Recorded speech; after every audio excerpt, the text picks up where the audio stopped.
Okay, so last time we talked about reductive groups and some various properties of reductive groups. So first, recall that a Borel subgroup of a connected linear algebraic group is a maximal closed connected solvable subgroup. And so it's a Borel subgroup is not normal in general. But if we think about maximal closed connected solvable subgroups that are normal, there's a unique such subgroup, and it's called the radical of G. And the unipotent radical is the maximal closed connected normal unipotent solvable, unipotent subgroup of G. Yeah, unipotent implies solvable.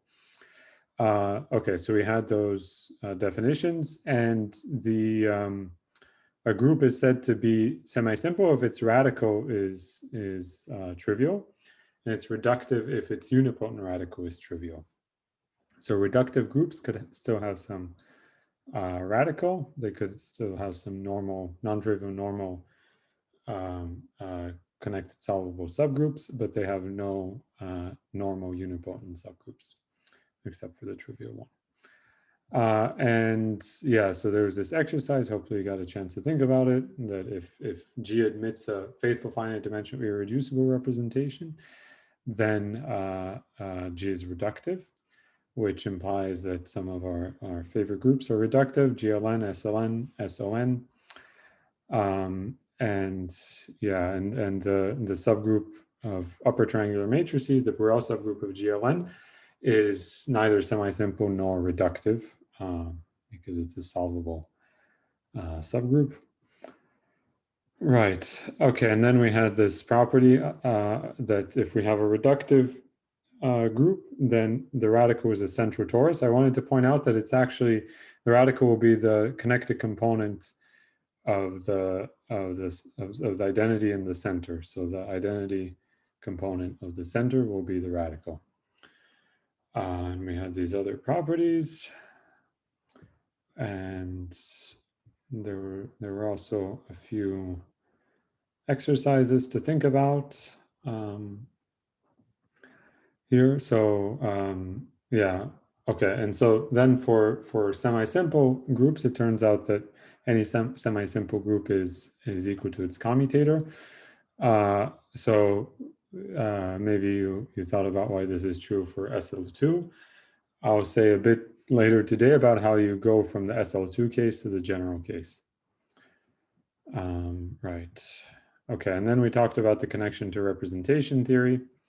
So representation of a group, in our context in the algebraic group, but this definition is more general, semi-simple if it breaks up as a direct sum of irreducibles. And basically the upshot here was that that reductive groups are exactly those groups for which all the finite dimensional representations are semi-simple. So this was the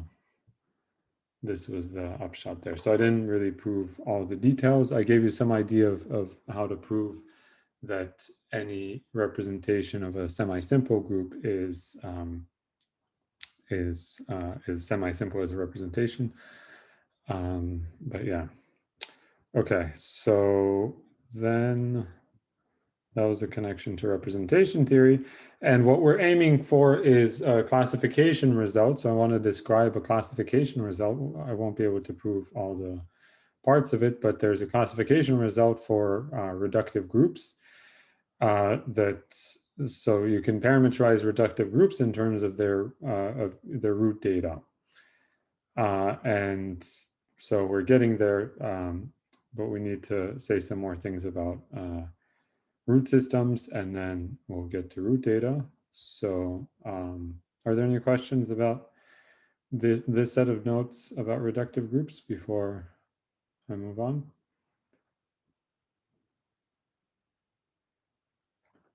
Okay, if not, then let's move on to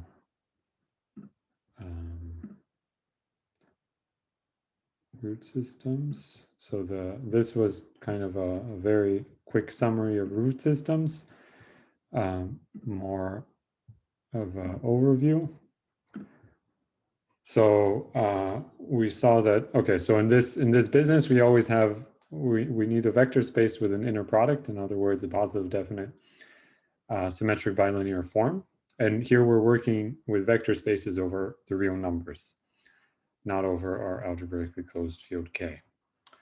And this inner product, there's always a basis where it's just a dot product.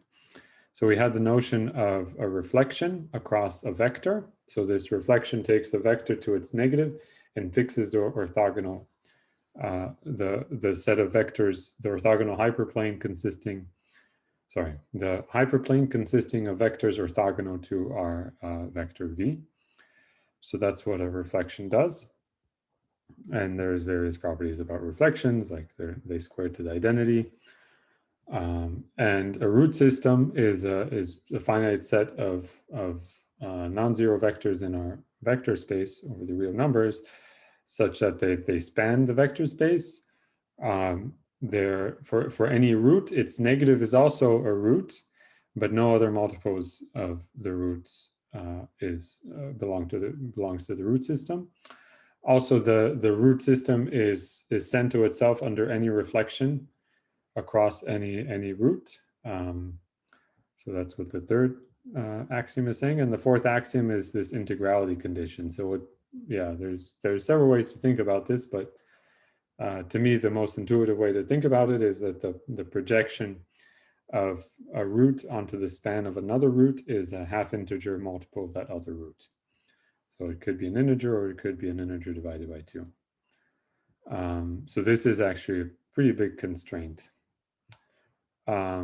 Okay, so that was the notion of a root system. And anytime we have a root system, there's an associated finite group, which is it turns out to be a finite group. It's the reflection group. So the subgroup of linear transformations of the vector space generated by the reflections in the roots, in our root system. So this turns out to be a finite group. All right, and we saw a bunch of examples. So in one dimension, there's really only one root system, which is the A1 root system, just two vectors, a number and its negative. And we have the reflection, A2 root system, which is an irreducible root system in 2 dimensions. B2 root system, which is a different irreducible root system in 2 dimensions, and the G2 root system. So those are the 3 irreducible 2-dimensional root systems. A1 cross A1 is a 2-dimensional root system that's reducible, because you can write it, you can split up the vector space into 2 subspaces that are orthogonal, and the roots are contained in either of those 2 subspaces. And the AN root system is the vector space turns out to be the set of all points in Rn+1, where the sum of the coordinates is 0. So that's a n-dimensional subspace of Rn+1. And then the roots are the differences of the basis vectors. We don't include 0, of course. And the reflection group is the symmetric group. So there we have the picture of the A3 root system, notion of irreducibility of root systems. And I went over the notion of positive roots, and this is a choice. There's various sets of positive roots. In fact, one thing you can show is that if you look at the set of all positive roots, the Vowel group acts simply transitively on the set of positive roots. So for any set of positive roots, there's an element, for any 2 possible choices of positive roots, there's a unique element of the Vowel group that sends one to the other under its action by reflections. Okay, and anytime we have a set of positive roots, then we have simple roots, which are so every positive root will be built out of these simple roots. So I guess it's good to have the picture in mind with, the A2 root system. You can basically any generic hyperplane that doesn't go through the roots, but goes through the origin, defines, splits up the root system into two, and you can choose one to be the positive roots and the other to be the negative roots, and there will be two simple roots for any choice of positive roots. Okay, so that's that. Also, we had this constraint. So the angle, if we have two distinct roots, then the angle is kind of constrained. It always has to be a multiple of pi over 6 or pi over 4. And if they're two simple roots, then they have to be kind of pretty far from each other. In fact, they have to be between pi over 2 and pi. And the only multiples of pi over 6 and pi over 4 that are between pi over 2 inclusive and pi exclusive are these. So and between any two simple roots, the angle must be one of these. And so this maybe looks kind of mysterious the first time you see it, but it all comes down to these manipulations with cosine. So the cosine of that angle is given by this formula, and now you also know that these two numbers must be integers by the axiom, and you just go from there, and you can deduce this pretty easily once you know these things. Okay, I think that's about where I stopped last time. Any questions on that material? Anything you want me to say again? It's, as I said, I won't have any sort of exercises for this material. This is more just for your general edification. But if there are any questions, I'm happy to answer.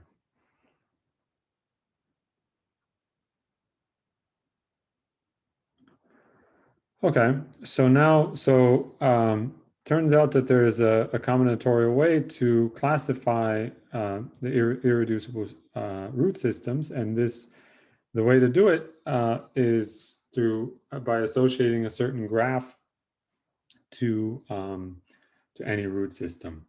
And to do this, we need to pick a set of positive roots, so that's a choice. We'll see that the graph that we get does not depend on this choice, but we need to pick it in order to define the graph. And then we find the simple roots in that set of positive roots. And our graph will be as follows. So the vertices of the graph are indexed by the simple roots. So that's also the dimension of the vector space they live in. So we have the simple roots giving us the vertices. And now if we have two distinct simple roots, then like I just said, the angle between them has to be between pi over 2 inclusive and pi exclusive, and a multiple of pi over 4 or pi over 6. So there's just several possibilities. If it's pi over 2, then we actually don't connect them with an edge because they're orthogonal, so somehow they don't interact. So we don't connect those corresponding vertices with an edge. If the angle is 2 pi over 3, then we put an undirected edge between those two vertices. So we just connect them. So that's the case with the A2 root system. Let's say these two guys are simple roots. This angle is 2 pi over 3. And so in this case, those two roots will have the same length. Whenever the angle is 2 pi over 3 between two simple roots, then they will have the same length. And we just put an undirected edge. If it's 3 pi over 4, if that angle is 3 pi over 4, which happens in the B2 root system, where we had the kind of the symmetries of the square appearing, then necessarily one root will be longer than the other. And so what you do is you include a double edge, and you in an arrow, and it's directed, and it points towards the shorter root. So it's kind of like a less than sign. So it points towards the shorter root. And if theta is 5 pi over 6, which is what happens in the G2 root system, then again, the one root will be necessarily longer than the other. And in this case, we put a triple edge. And again, the arrow points towards the shorter root. And the length is defined as the inner product, I guess, inner product with itself, or square root of the inner product of a vector with itself. Okay, so that's how you define the graph. And so for example, yeah, so you can, I kind of indicated these examples already. For the examples that we've seen, we get the following Dinkin diagrams. So this is called the Dinkin diagram of the root system. Yeah, and for AN, you can check that, you can check just by computing inner products. That, so with the AN, we have the sort of the usual inner product on Rn plus 1. And yeah, and you can verify that this is the right thing you get. It's not a difficult computation, you just need to keep track of all the stuff. So, right. Okay, so those were the examples. Now, I also mentioned this definition, which I probably should have included earlier in these notes, of an isomorphism between irreducible root systems. So I already mentioned it, but let me just make one remark that if we yeah, this is something we'll see later today, but if we have a symmetric, positive definite symmetric bilinear form on our vector space, and we have a root system inside the vector space, the real vector space, then we can always find symmetric, positive definite symmetric bilinear form that's invariant for the Vowel group, for the reflection group generated by that root system. So in that sense, that this inner product is unique. And then we can kind of get rid of this first condition, except for the scalar lambda. So then there'll be kind of a unique inner product that we can associate to the vector space, but we can rescale the vectors, and then we can get an isomorphic root system. Okay, that was kind of technical details for those of you who are curious about this, but there is a notion, a well-defined notion of a isomorphism between root systems. Okay, and so the classification theorem for root systems says that first of all, the Dinkin diagram does not depend on the choice of positive roots. So it's a invariant of the isomorphism class of the root system. And it's connected if and only if the root system is irreducible. So we can reduce our attention to irreducible root systems and the connected Dinkin diagrams. And in fact, the Dinkin diagram is a complete isomorphism invariant for root systems. So if two root systems happen to have the same Dinkin diagram, then they're in fact isomorphic. And the possible Dinkin diagrams are as follows. So you can kind of abstract these rules for building Dinkin diagrams. Yeah, you can abstract some of the procedures of manipulating root systems and thinking about root systems into constraints for what the Dinkin diagrams can be. And when you do, so yeah, I won't go into details here. I would recommend one book if you're interested. It's by Humphreys, called Reflection Groups and Coxeter Groups. So that, yeah, it goes into much more detail there, and it's fairly nicely written. So I recommend that book if you're interested. But anyway, the possible Dinkin diagrams are as follows. So we have AN, which is just a row of vertices connected, and successive vertices are connected by an edge. So yeah, and Bn, which looks similar, except at the end we have a double edge pointing towards the last vertex. And Cn is similar, except that double edge is now directed so that it's pointing towards the second to last vertex. And Dn, for Dn, you have you have splitting going on at the end. And yeah, so those are the four families. And here the notation means that there are n nodes in each case. And yeah, so then we also have some exceptional groups. So E6, E7, E8, the Dinkin diagrams look like this. F4, so we have four vertices and a double edge in the middle. And G2, which is a single triple edge. And just one bit of terminology if you end up reading more about this stuff. So types A, D, and E are called simply laced because there's no double or triple edges. So AD, so there's various theorems that hold only for simply laced. So for structures that end up having a Dinkin diagram that's simply laced, and those are the A, D, and E types. Okay, so, and we'll see how this relates to linear algebraic groups shortly. But I just wanted to go through that. Oh, this is the end of this set of notes. Okay, so any questions about root systems?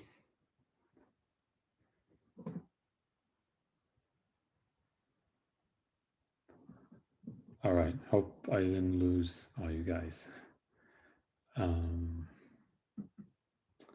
So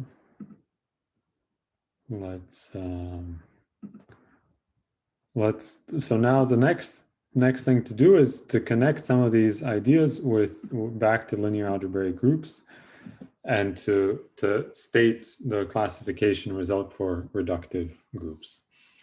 Okay, so going back to things that we know and love. So G is a connected reductive group in this case. So in this set of notes, I'll be focusing exclusively on reductive groups. I will say I'll try to mention once or twice when something works more generally than for reductive groups, but for the most part, we're just going to focus on reductive groups. And I'll also point out where that's important. Okay, so we're going to fix a maximal torus of G.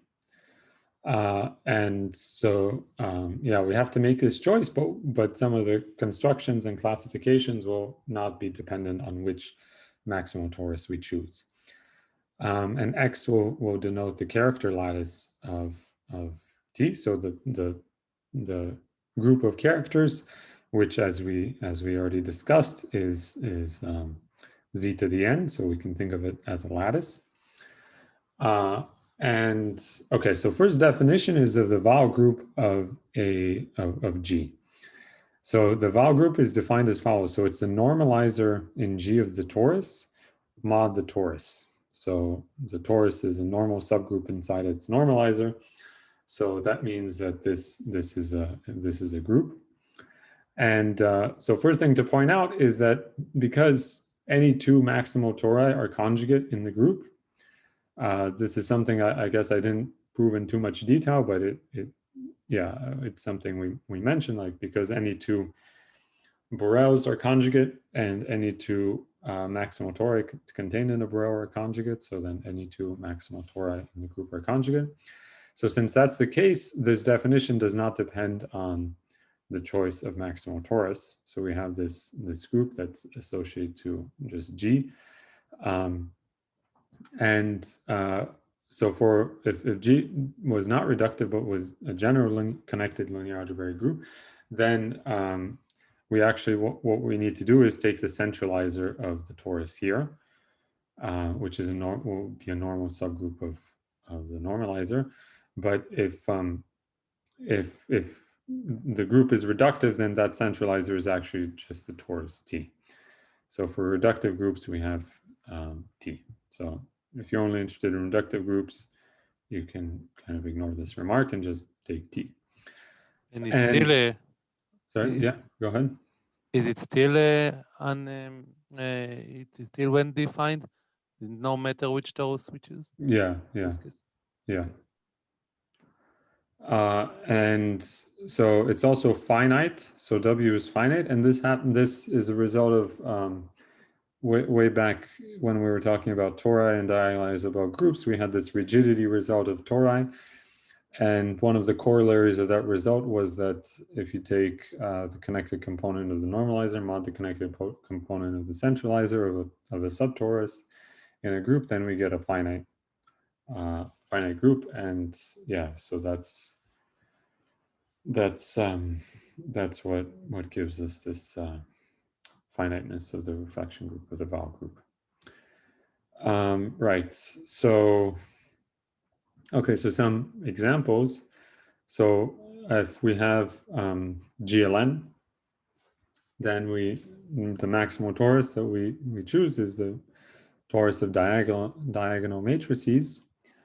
And so how do we think about this normalizer? Well, we have an inclusion of the symmetric group on elements inside of GLN by permutation matrices. So if you want, this is the defining representation of the symmetric group.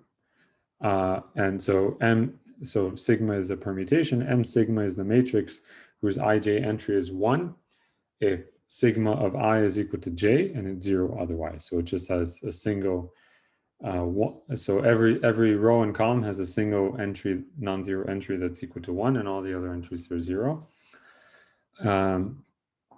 Okay, and so it's easy to check that each of these matrices normalizes the torus. So if you conjugate any torus element by one of these M sigmas, then you get a different torus element. In fact, the entries will be permuted.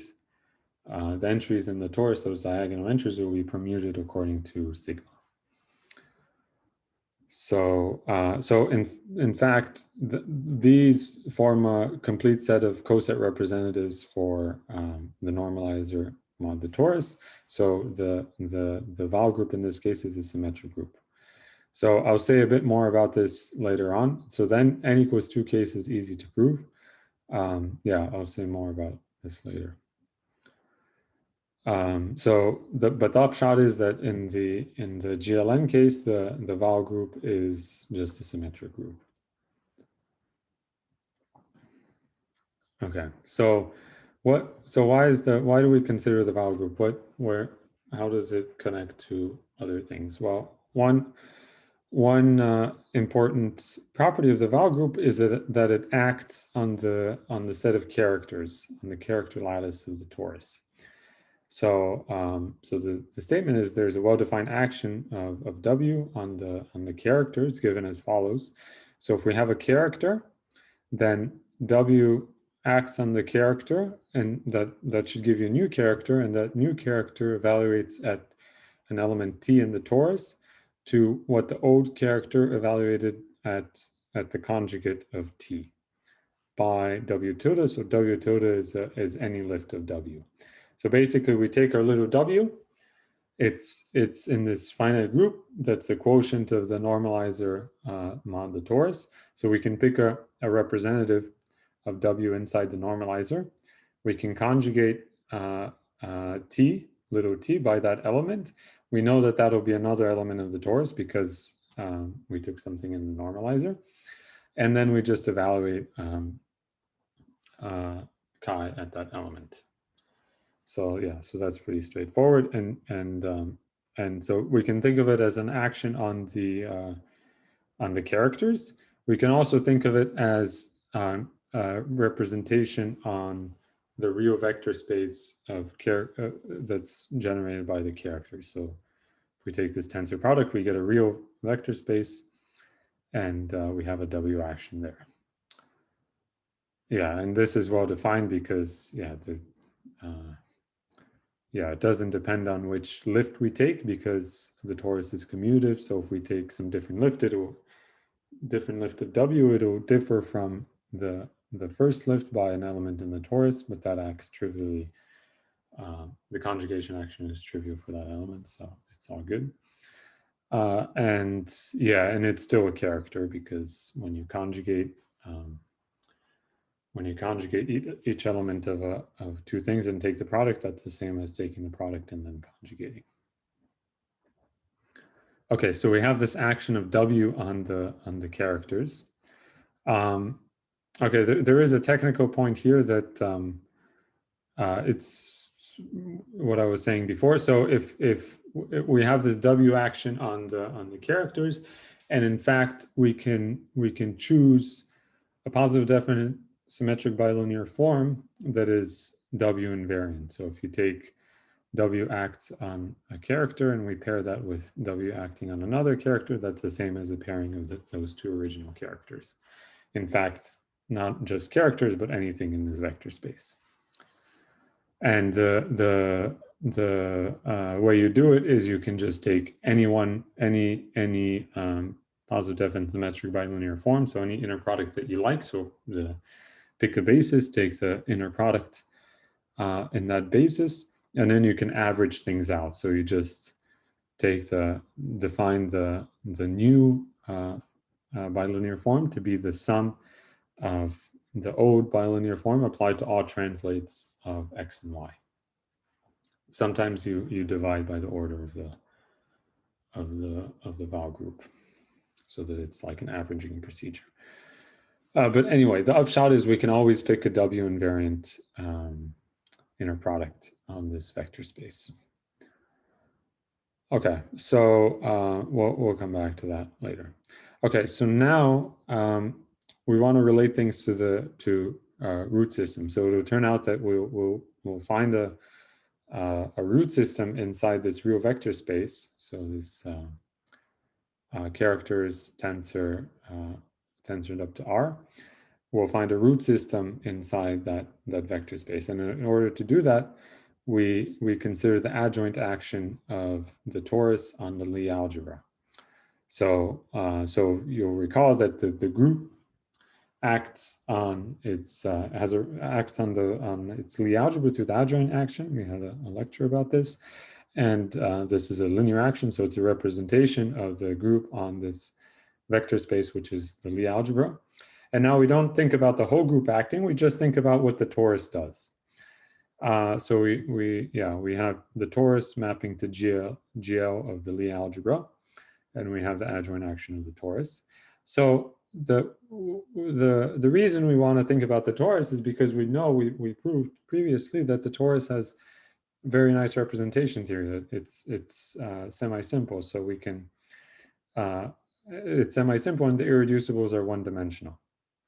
So I guess we've used this several times since then. So what we do is we break up the Lie algebra into isotypic components, or I guess there's various names for these things, isotypic components for each of the characters of the torus. So if we have a character, we think about the subspace of vectors in the Lie algebra that transform under the adjoint action of the torus by that character chi. So this chi of t will just be a scalar. So if we have a chi in the subspace, when we act by the adjoint action, we just get a scalar multiple of our vector. So you can think of these as in terms of eigenvalues and so forth. So right, so we have these, and now the roots are the non-zero characters that appear. So the root, so technically we need to keep t around, but everything that happens will not depend on the choice of torus. But the roots will be the characters of the torus for which this subspace is non-zero, and we take out 0. So we just leave 0 aside. We want non-zero vectors for the roots. And then we think about, so instead of taking the whole real vector space generated by the characters, we just take the R span of the roots. So we restrict our attention to the subspace generated by these roots.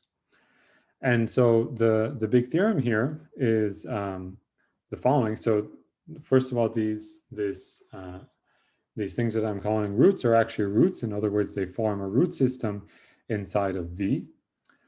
And the isomorphism class of this root system does not depend on the choice of maximal torus. So if we chose a different maximal torus, we would get an isomorphic root system. And moreover, the reflection group that we get from this root system is exactly the Vowel group of our linear algebraic group. So normalizer of the torus, mod the torus. So yeah, so if you want this as one motivation for why this is the kind of the right group to look at. Okay, so this is the theorem. So I will say first some examples, and then I'll say some ingredients in the proof. Any questions so far? I don't know if I'm going too quickly.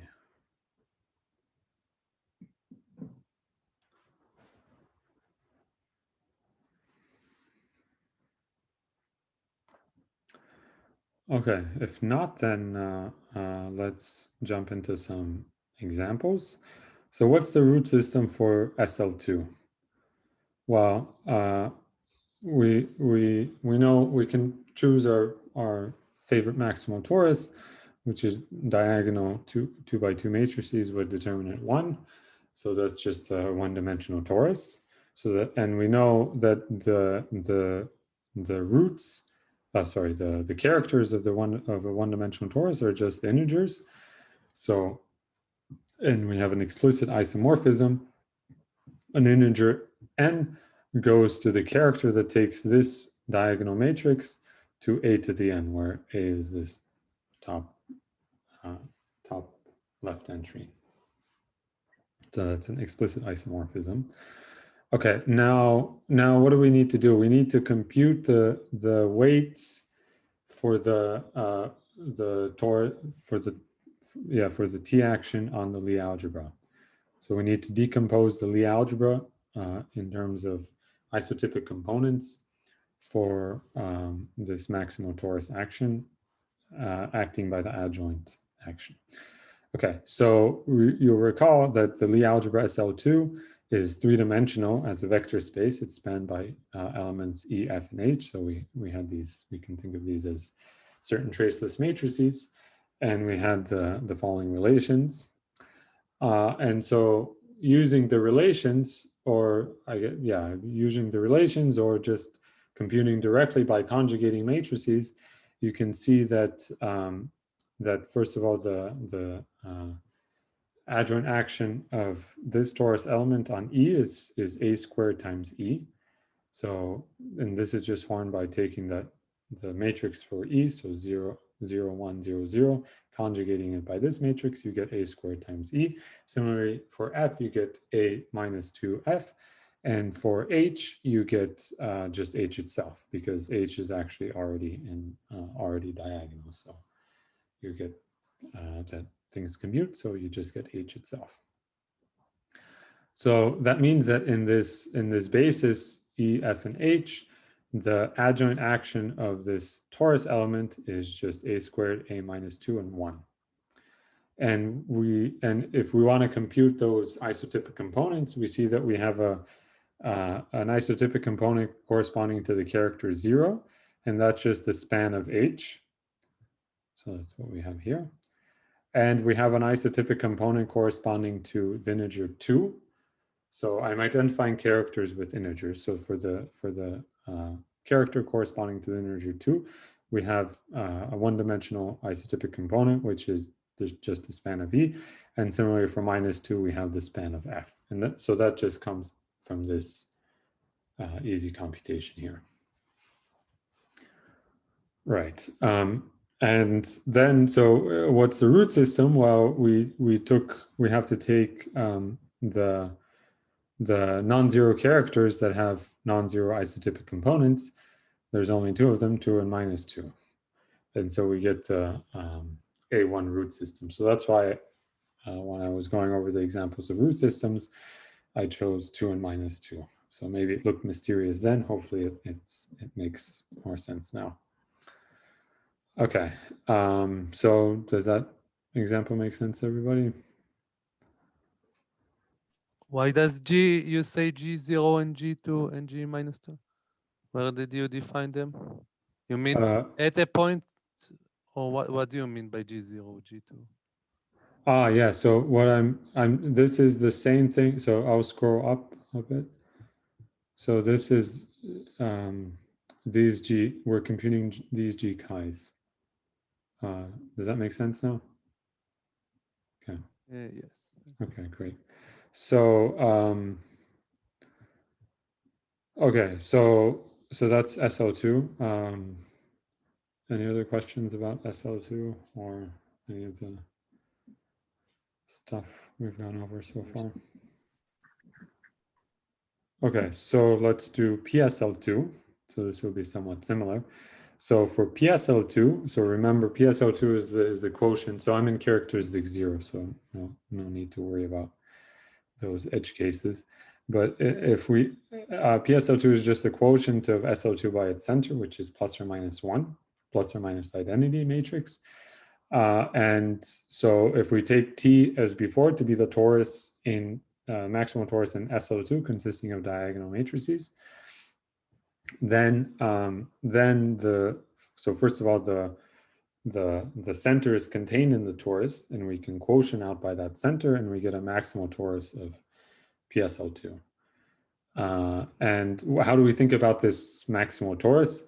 Because it's a different one-dimensional maximal torus, but we think of it in the following way. So this map from T to T mod plus or minus 1 is really the square map, because if we have a so I mean, it's because if we have minus a, then it goes to a and minus a go to the same thing when we do the square. So that's why we can identify this map. If you want, this map is surjective and the kernel is as plus or minus 1. So that's why we can identify this quotient map with just the squaring map. So on the level of characters, what happens on the level of characters? Well, so we have a quotient map like this. That means that the characters of this torus in PSL2 pull back to characters of the torus here. And in fact, it will be an inclusion, and this will be just multiplication by 2. So the characters of the maximal torus of PSL2 include as the even integers inside the characters of the torus of SL2 under the identification that I wrote above between the characters and integers. Okay, so that's all nice and good. And so, okay, so how do we use this to actually compute the root system of PSL2? Well, first of all, you can observe, I guess we talked about this a little bit in when we were discussing the algebras.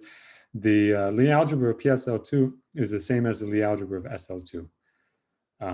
So yeah, anytime you quotient a linear algebraic group by a finite group, then you get a finite normal group, which would have to be central. Then you get an isomorphism on the level of Lie algebras. And also the other thing to observe is that this adjoint action of T, so on the level of SL2, it factors through this quotient torus, this maximal torus in PSL2. So that's because in the adjoint action, we just had even powers appearing here. So A goes to some even powers. And so because of this, the root system of PSL2 is most naturally identified with plus or minus 1 inside of the integers Z. So again, it's just conventional because it's isomorphic, but we'll see. But later, when we talk about more sophisticated structures like root data, this distinction won't matter. But for now, it's the same thing, but it's kind of more natural maybe to think of those integers as plus or minus 1 inside for PSL2 and plus or minus 2 for SL2. But they're isomorphic as root systems. Actually, that'll be the thing. So when we classify, when we want to classify reductive groups, we want to be able to distinguish the different groups even when they have the same root system. So SL2 and PSL2 will have the same root system. So the root system is not enough to distinguish those two groups. And yeah, that'll be motivation for some of the things we'll see later in the lecture. Okay, so yeah, it's always good to understand the simplest examples. So in this case, SL2 and PSL2 are the simplest ones.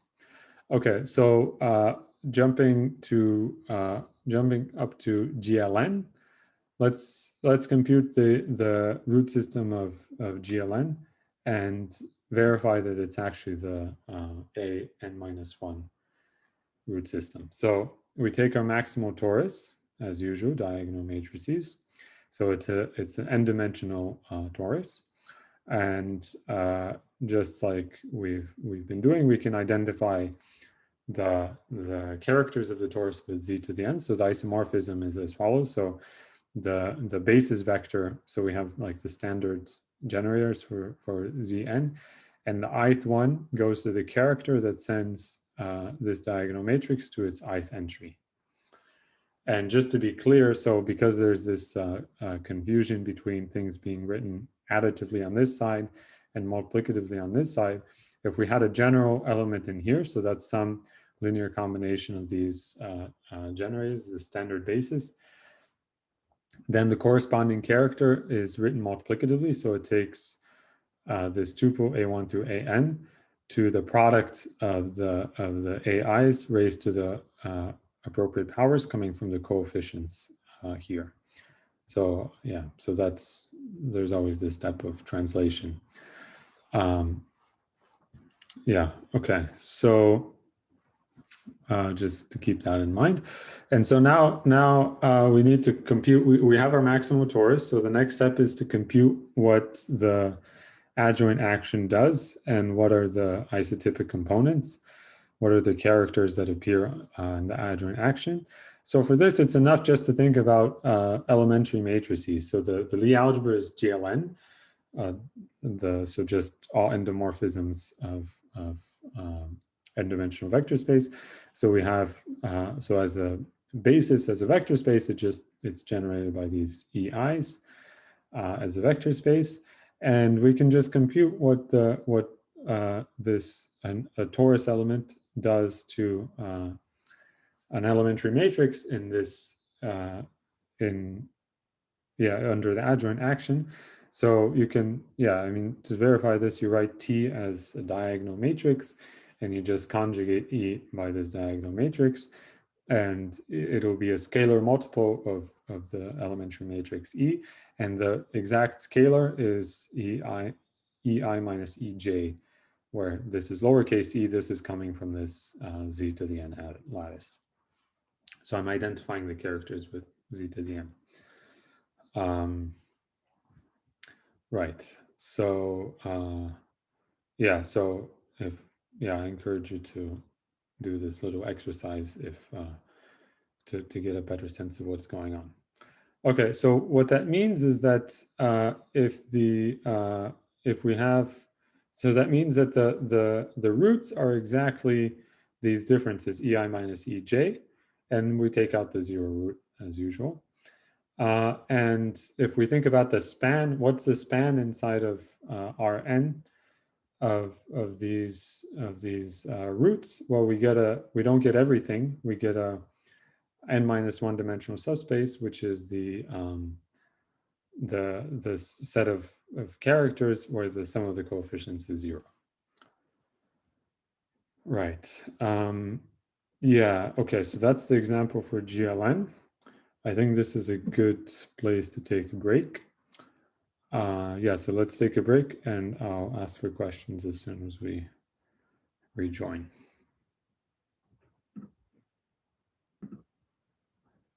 Okay, so first of all, any questions about these examples?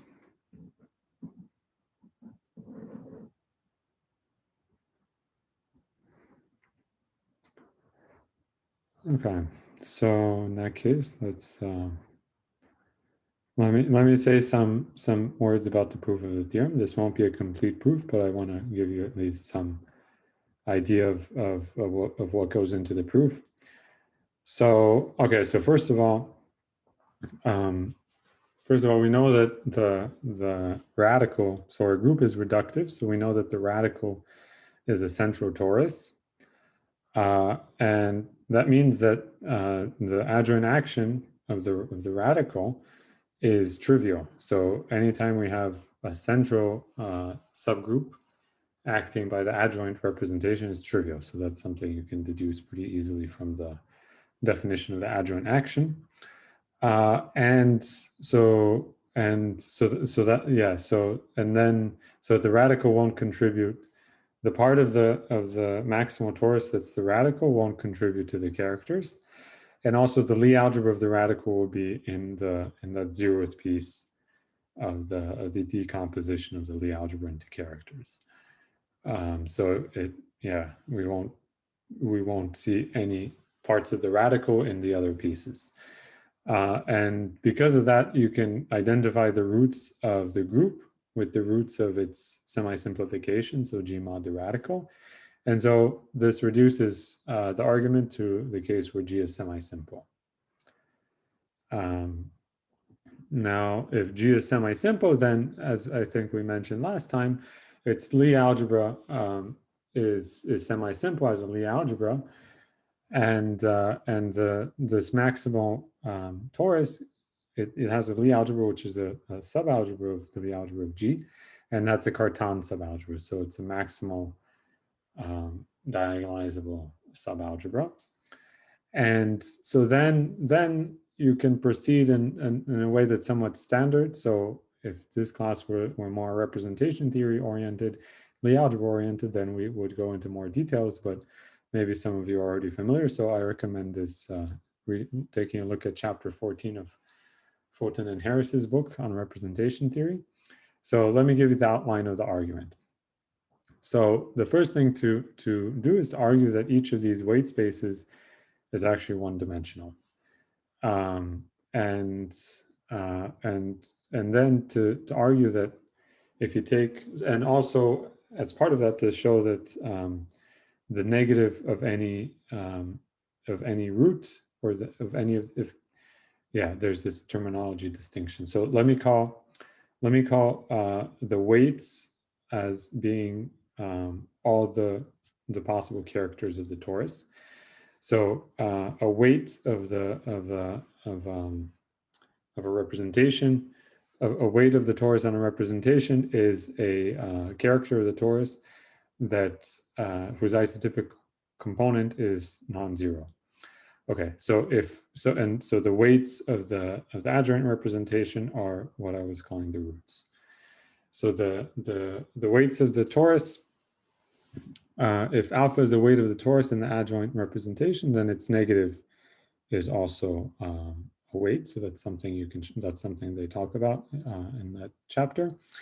And so then you can take the bracket of something in G alpha and something in G minus alpha. So that's what's happening here. And so that'll be non-zero. So they won't commute. That will be non-zero, but that will be something on which the adjoint action is trivial.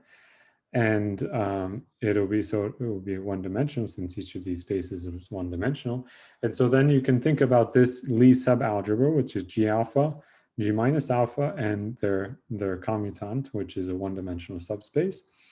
And and one argues that this is isomorphic to the Lie algebra SL2. So it's three-dimensional Lie algebra, it's isomorphic to SL2. Okay, so in other words, our Lie algebra breaks down in a certain way as in terms of SL2s. And so the next step is to think about SL2 and about the representation theory of SL2.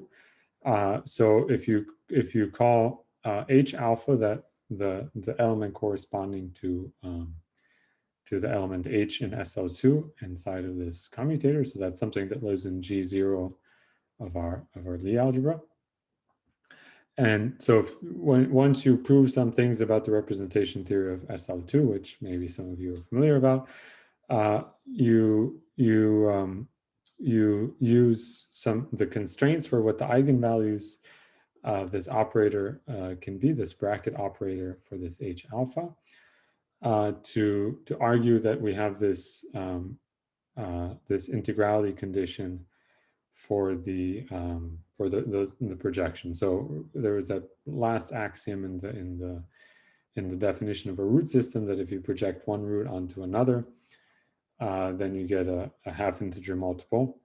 And to prove that, you need to think about, if you're projecting beta onto alpha, you need to think about the action of alpha on G beta. H alpha on G beta. So anyway, maybe I shouldn't go into too much detail now because it gets technical pretty quickly. But there's a very nice picture of what goes on, and the constraints of the SL2 representation are what give us the fact that we have an actual root system. Okay, so that's proving that we get a root system. Now there was one last part of the statement of the theorem. So maybe I should have recalled what the theorem says. So the theorem says that first of all, we get a root system whose isomorphism class does not depend on the choice of maximum torus. So the part about choice of maximum torus we discussed, and now this I've sort of outlined you the argument for why this is an actual root system. And finally, there was a claim that the reflection group of this root system is exactly the vowel group of our reductive group. So how do we think about this last statement? Well, we need quite a bit of setup and quite a bit of notation that's easy to get lost in. But let me kind of give you the summary. So if you have a root, then you can think about the following subgroup of G. So G alpha will be alpha is a root. G alpha will be the following subgroup of G. It's the centralizer in G of the connected component of the kernel of alpha. So let's unpack this. So alpha is a character of the torus. So it's just a map from T to GM. And so it has some kernel. We take the connected component of that kernel, and so this is a subgroup of T. It's a subtorus of T, but we think of it as a subgroup of G, and we just take the centralizer of that subgroup of G. So that's what G alpha is doing. So for example, if we thought about SL2, so we saw that there's just two characters, which are plus or minus 2. So if we think about alpha equals 2, then it doesn't have any kernel. The kernel is just a trivial group. So this G alpha is all of G. Okay, but actually in that case, you can prove easily that this vowel group is Z mod 2Z and that it matches the root system. So in this case, it's pretty easy, but it's still good to point out. Okay, what about for GLN? Well, let's adopt the notation, same notation that we had before. We have the maximum torus of diagonal matrices. We had our roots, and all of them were the form EI minus EJ. So that takes this diagonal matrix to AI times AJ inverse. That's the element of GM that this element in the torus maps to under this character. And so, okay, so then what's the kernel? Well, it's the set of all diagonal matrices where the I and J component are the same. Right? So then so that's a subtorus. It's dimension n-1 subtorus. So what is its centralizer inside of the whole group? Well, you can pretty easily compute that it has to be all matrices of the following form. So they're almost diagonal. So away from the I and J columns and rows, we just have a diagonal matrix. But then the intersection of the ith and jth column with the ith and jth row, that forms a GL2, a matrix in GL2. So you can check that this is a centralizer. So there's zeros everywhere except for on the diagonal and the ij, and ji entries. And these 4 entries form a matrix that's in GL2.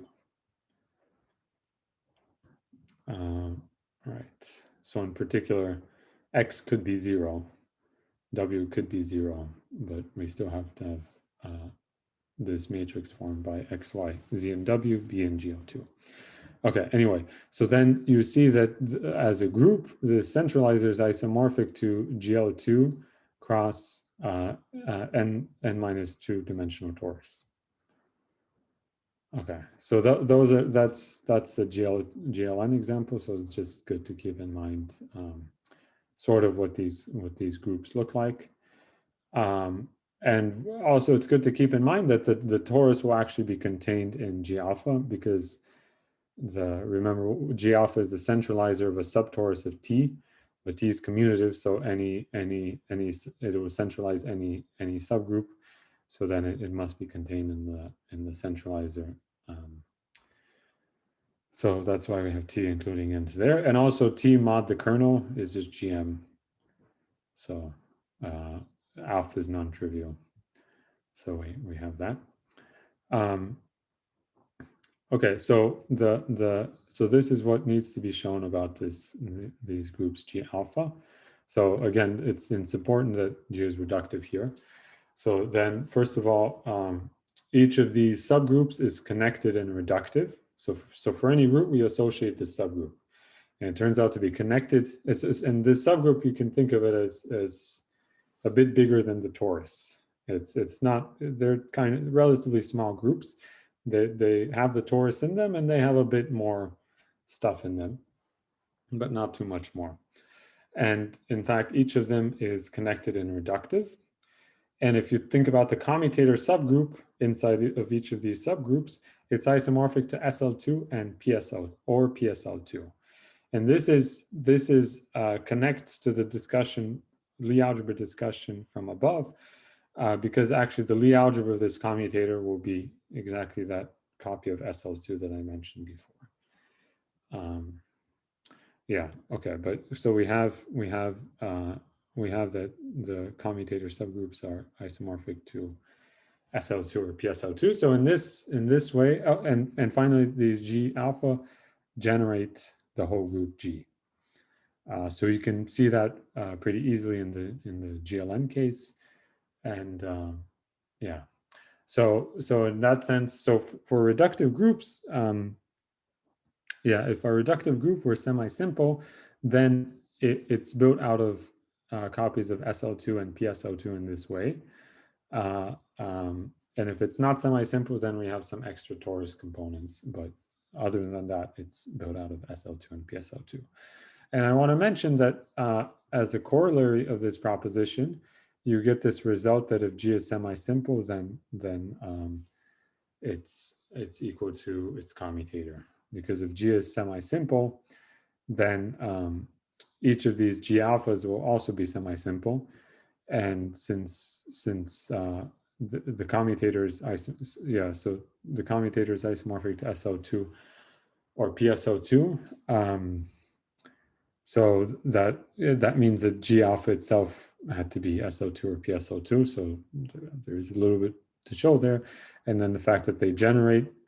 So anytime you have a group that's generated by subgroups that are equal to their own commutators, then the whole group is equal to its own commutator. That's pretty easy to show.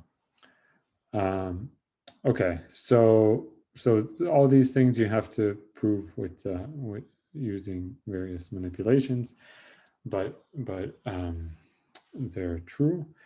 And so to connect it with the vowel group, there's a few more things to consider. So first of all, so recall that these G alphas generate all of the group G.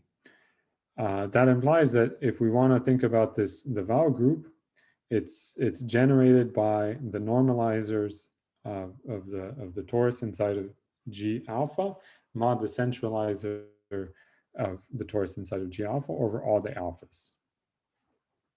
So yeah, I mean that's G alphas generate G, so kind of this makes sense. And also, okay, so let's fix an alpha. This should be alpha in the the character, or in phi, not t here. Sorry about that. So if we take an alpha, then what is this quotient isomorphic to? Well, the G alpha centralizes this kernel of alpha, right? So everywhere we can just mod out by this centralizer because it doesn't affect this quotient, because it's centralized. It's in the center of G alpha, so it doesn't contribute to this quotient. So, but then this T mod, the connected component of the kernel, as I said before, so this is just, alpha is a non-zero character on T. So that means when we take T mod the kernel of alpha, we just get a copy of GM. Characters are valued in GM. So we just have a GM here and a GM here. And then finally, this quotient is just isomorphic to the thing we would get with SL2. So if we quotient G alpha, it's enough to pass to the commutator subgroup. So we would have SL2 or PSL2, but in either case, we get the same quotient, which is Z mod 2Z. So basically, this argument, which I understand is kind of vague, I'm sweeping a lot of the details under the rug, but it's supposed to give you some sense of the fact why the Vowel group of G is generated by elements of order 2, and these will in fact be the reflections. And there's one of these for any alpha, for any root. So it will correspond to the reflection across that root. Okay, so and that's the last thing here. Okay, any questions on that very sketchy sketch of the proof of this theorem?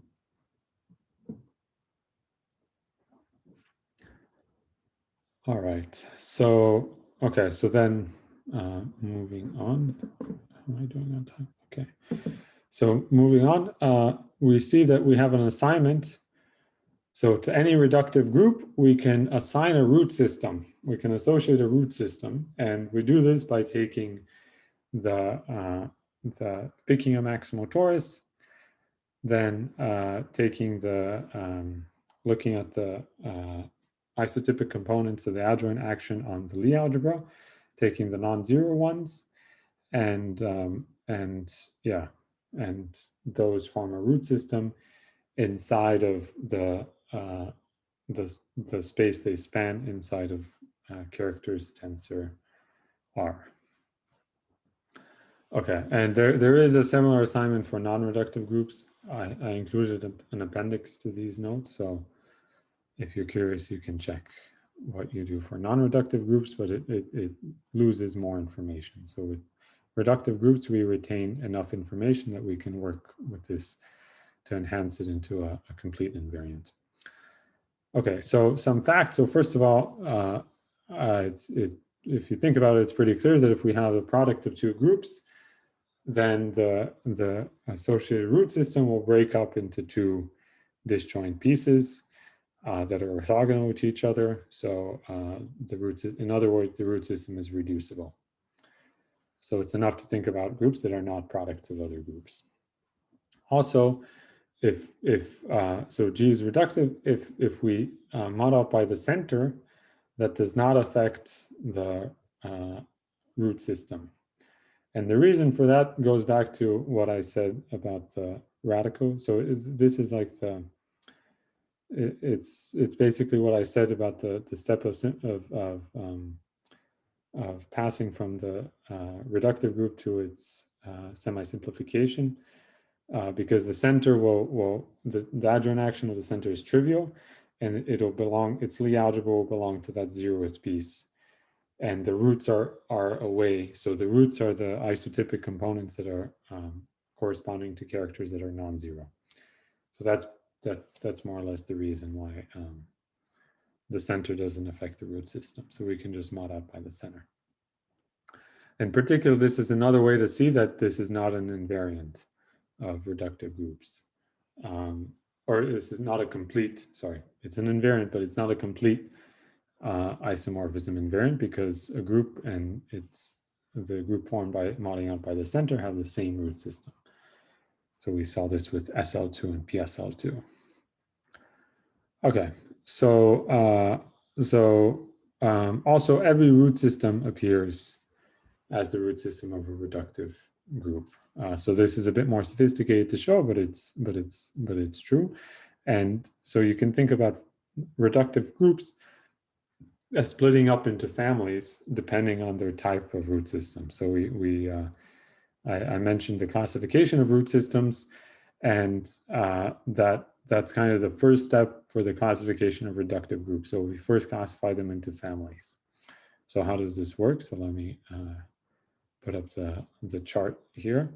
So we have I'll talk about the exceptional cases in a bit, but we have our families A, B, C, and D. So A and B and C and D, and these are the types of root systems.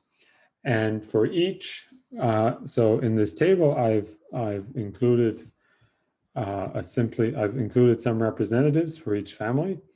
So the first one in this column here is the simply connected representative. So there's a unique group that's simply connected. Now you may ask what simply connected means. That's also something I included in the appendix. So you can say it entirely in terms of the root lattice and weight lattice, in terms of the lattices spanned by the roots and the weights inside of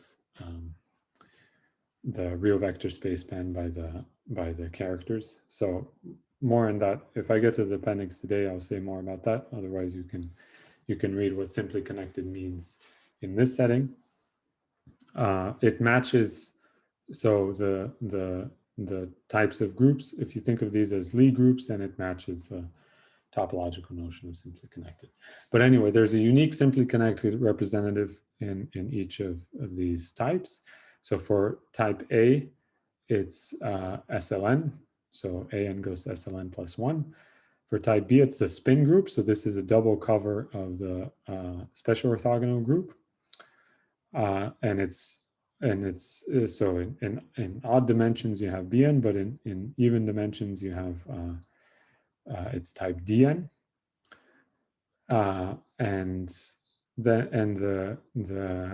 type Cn we have the symplectic group of on the 2n dimensional vector space with the usual symplectic form.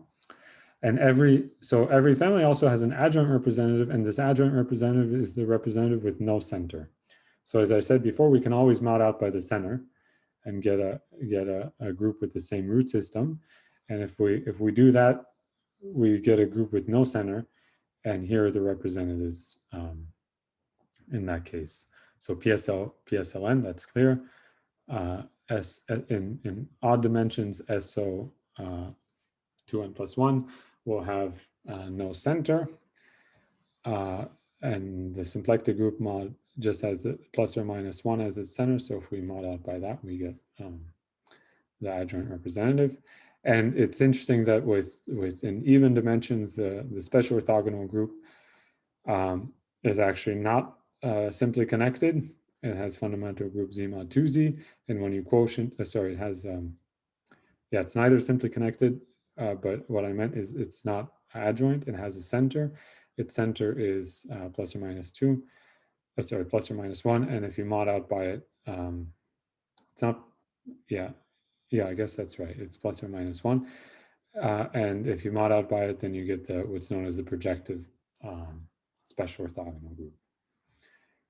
But the spin group is still a double cover here. So we have a double cover of spin on special orthogonal, and then special orthogonal is a double cover of projective special orthogonal. Okay, and other members. So so GLN is a reductive group that's not semi-simple, and it belongs to the AN family. And there's a procedure where you can get more reductive groups inside of these here, but I won't go into that. These are, you probably haven't heard of those groups, so it's fine. All right, so this is kind of the setup. And just to be complete, so for G2, F4, and E8, there's a single semi-simple group that's both simply connected and adjoint. So it would fit into just these columns would need to be merged. And E6 and E7, there's two semi-simple groups in their families, one that's semi-simple and one that's adjoint. Okay, so that's kind of the summary of what's going on here.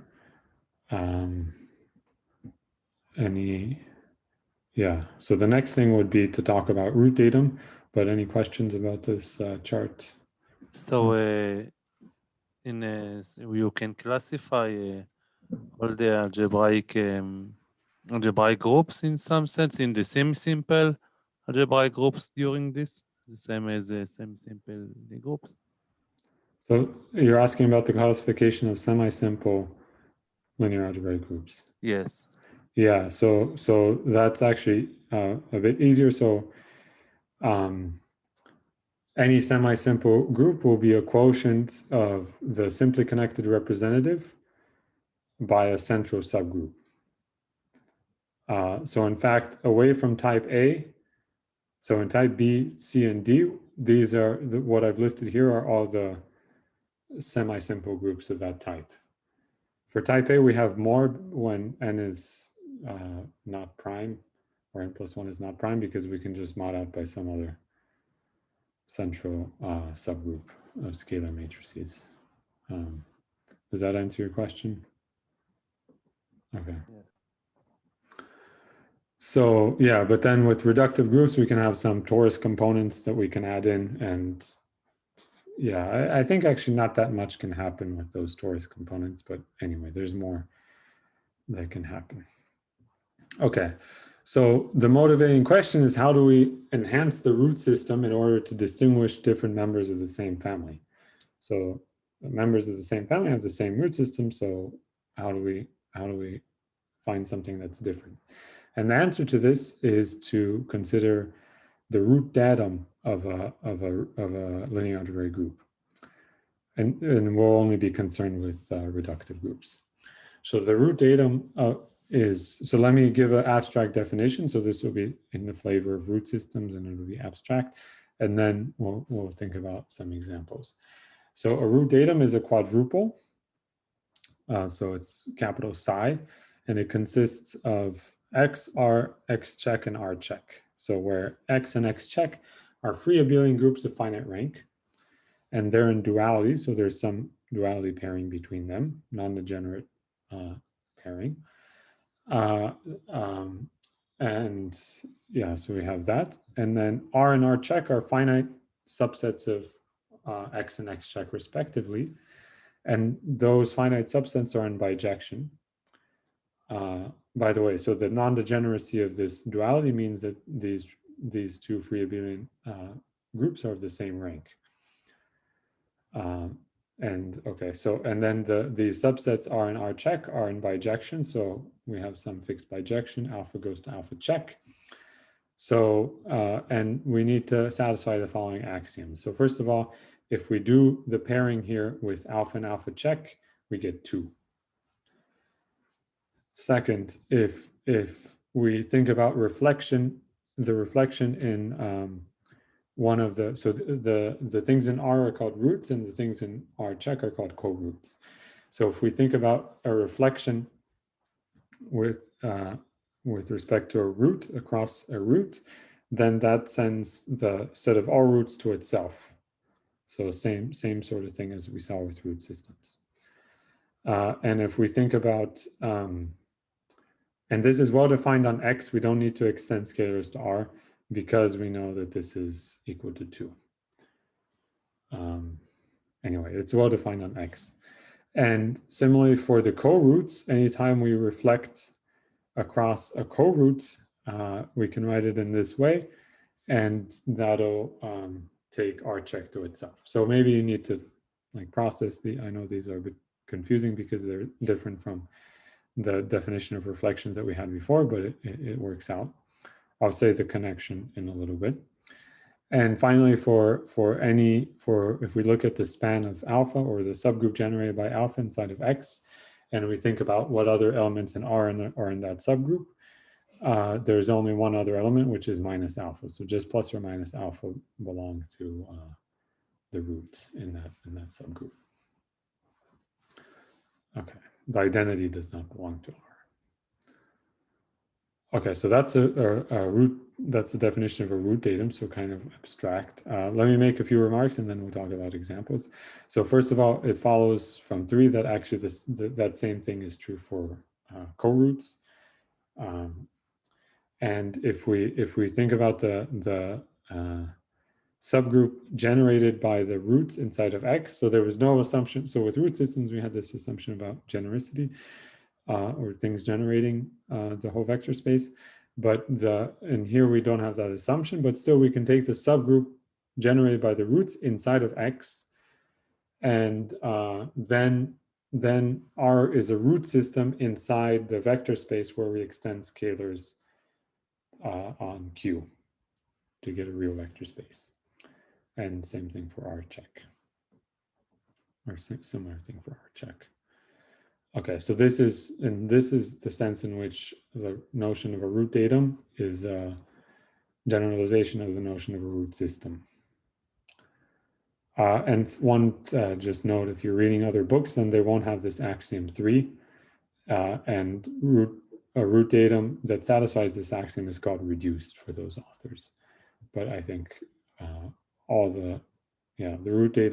the root data we want to consider all satisfy this axiom. So let's just include it in there. Okay, so what's the easiest possible example of a root datum?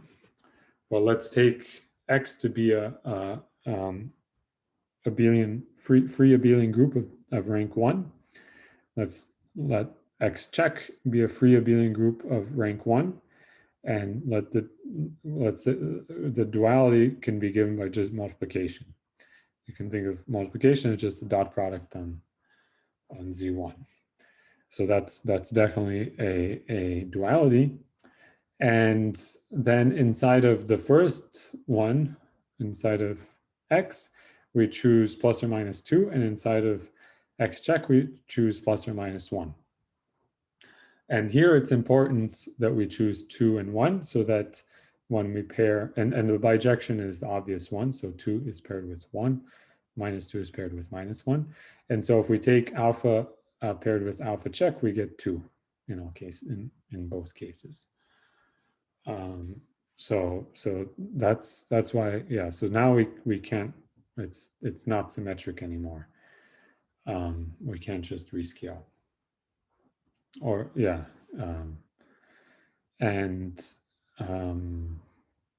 yeah, and we'll see that this corresponds to the root datum of SL2. And so this is a different root datum would be if we took plus or minus 1 first in X and plus or minus 2 in X check. So this is different root datum. It's still a root datum because the pairing condition is satisfied.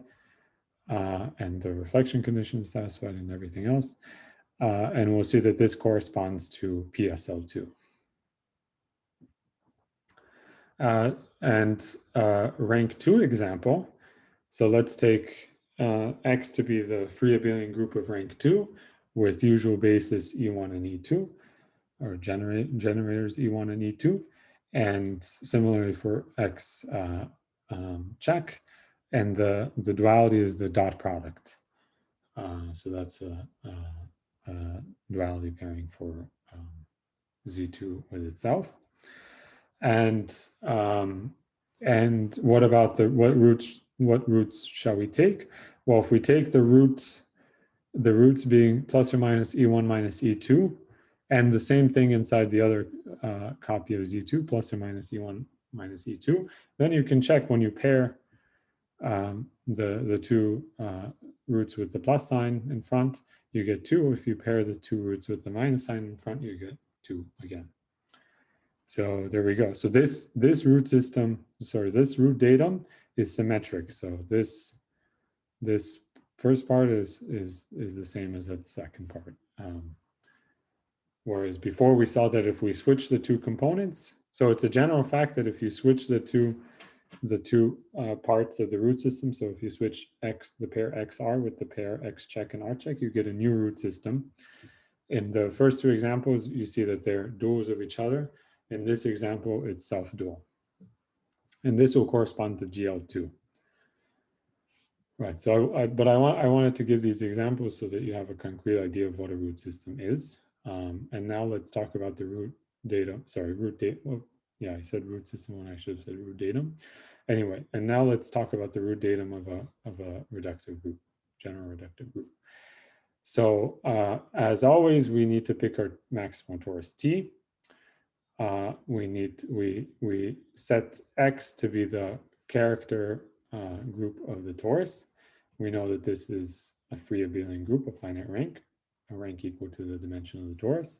Similarly, we have X check, and we have we also have the duality pairing, which is something we saw in an earlier lecture, because if we take the composition of a co-root with a root, then that's a map from GM to GM.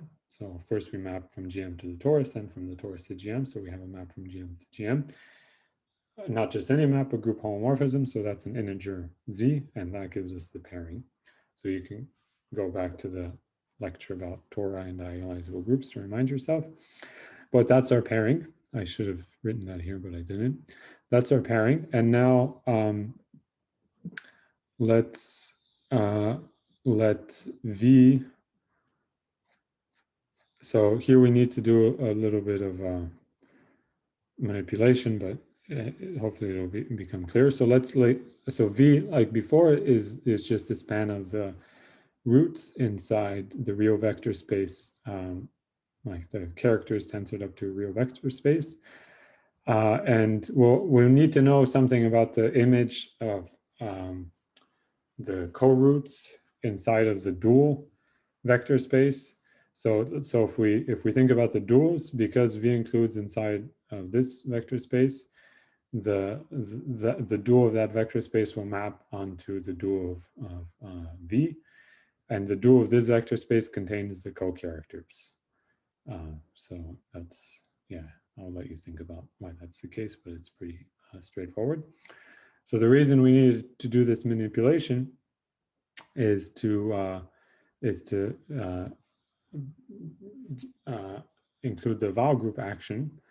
So the vowel group acts on V, like we saw before. So V is the span of the roots inside the that vector space. And I said something about why there's a positive definite symmetric bilinear form on V that's W invariant. And we have this reflection. Using that symmetric bilinear form, we can define the reflection across any alpha. Okay, so we had that from before. Now I want to make a claim that we can write this reflection in terms of certain elements in V star that would turn out to be the co-roots. So this, if we let's isolate this coefficient of alpha here when we reflect. So remember, so this is the reflection. We take X minus some multiple of alpha. That multiple is really like a linear functional on V, because we map X to that multiple of alpha, and that's just given by this expression. So when we plug in, we can plug in anything we want of V here, and we get some real numbers. So this is our functional. And now the claim is that this functional, it's not just any element in V star. It can actually be identified with a co-character. And so I won't give the details of the argument, but it actually just reduces to the SL2 case, because we're only considering one root. And anytime we have just one root, we have that isomorphism with SL2. So we just have one, we can just think about that root and that one reflection. So anyway, there's a bit more to say, but it does reduce just to the GL2 or PSO2 cases. And so what we need to show is that this basically, we just need to show that this co-character can be identified with an integer, because that this functional can be identified with an integer because the co-characters are just the integers inside of the dual of this vector space. So for SL2, what does this functional look like? Well, we get lots of cancellations, just one. It's just identity. And so that corresponds to an integer. And if we have PSL2, then we just have alpha equals to 1. So I should have said here alpha, we take alpha equals to 2 like before, and for PSL2 we take alpha equals to 1. And so then we just get multiplication by 2, and that's an integer, so that's fine. So the upshot here is that we can write, so the upshot is that these reflections we can write in terms of pairing with a co-character. And the co-characters that appear in this way are called the co-roots. So we set phi check to be the alpha checks over all the roots. So these are the co-roots. So I know that's kind of confusing because there's these different ways of thinking about reflections and stuff, but it's just, yeah, it's except for proving this theorem, which is something a bit general, but the other things are just manipulations with these finitely generated Boolean groups and so forth. Okay, so then once we have the co-roots, we can make this assignment. So any reductive group, the root datum of a reductive group is given by the quadruple, where we have the characters, the roots, the co-characters, and the co-roots. So that's it. So now you can think about the examples that I gave before, and you can see that the first example was the root datum of SL2, because we had just z plus or minus 2 here, z here, plus or minus 1 here. That's the same one that we saw here. And for PSO2, we get the thing with plus or minus 1 and plus or minus 2 switched. So, and for GO2, it's the same. Yeah, you can go through the argument and see that we indeed get what I claimed in the example. And yeah, and so then the result is that two reductive groups are isomorphic if and only if they have isomorphic root data. And that every root datum defines a unique reductive group. So again, we're always working over a field of an algebraically closed field. This doesn't work if the field is not algebraically closed. So real reductive groups are much more complicated to study. Okay, and one final note on this section. As I said before, okay, so well, first to note that there's an isomorphism between two root data is a group isomorphism between the groups X and Y, such that it sends the roots inside of X to the roots inside of Y. And if we have a group isomorphism between X and Y, then we automatically get an isomorphism from Y check to X check going the other way. And that isomorphism has to take the co-roots in Y to the co-roots in X, so S check to R check. Okay, and one final thing for today. So I mentioned how if we have a root datum, and if we switch the components, so we do this switch, then that's a new root datum. So, and by the theorem, this new root datum corresponds to some other reductive group. So the theorem claims, so I said next to nothing about the proof of the theorem, but the theorem says that a root datum is a complete isomorphism class invariant, and that every possible root datum gives you a reductive group. There is a reductive group with that root datum. Okay, so take your favorite reductive group, take the root datum, switch the two factors, that'll be some other, that'll correspond to some other reductive group. And that's known as the Langland's dual group of your group. So there's various notation for it, but I guess one notation is G upper L. And we saw already an example of Langland's duality. We saw that SL2 is Langland's dual to PSL2. In fact, that's true more generally. So SLN, the Langland's dual of SLN is PSLN, and the Langland's dual of PSLN is SLN. I only needed to say one of these things here because Langland's duality is order 2. For GLN, it's self-dual. So we saw this in the case of n equals 2. But if you switch the two components of the root datum for GLN, we get the same thing. And in general, the Langland's dual of a simply connected group is an adjoint group, and vice versa. It's interesting that for the most part, Langland's duality preserves the type. So the Langland's dual of a group of a certain type, based on the irreducible root systems, is of the same type, except Bn and Cn get switched. So the root system so if you have a group that's in the Bn family, then we have the X, R, X check, and R check. R forms a root system in an appropriate vector space. R check forms a root system in its appropriate vector space, and they're not the same root system. So one is of type Bn, the other one is of type Cn.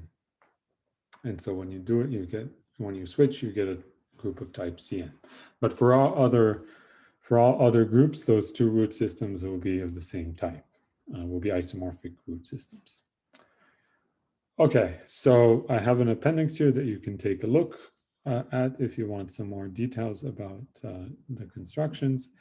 But I think that's it for today. So I'll end the lecture now, but I'll stick around in case people have questions.